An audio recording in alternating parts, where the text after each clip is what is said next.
So all in all, I think good prospects, of course. Large scale is busy, but it's exciting, and I think self-consumption is going to go full throttle ahead. It will happen the same thing that happened 5 years ago, or we can do it harmonically.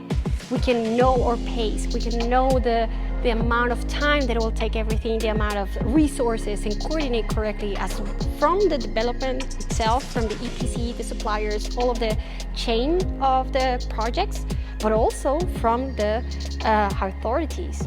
Había que preocuparse mucho del impacto ambiental que tenía la planta y era la principal preocupación en términos de biodiversidad, en términos de impacto del paisaje, impacto sobre los ecosistemas acuáticos, recursos hídricos.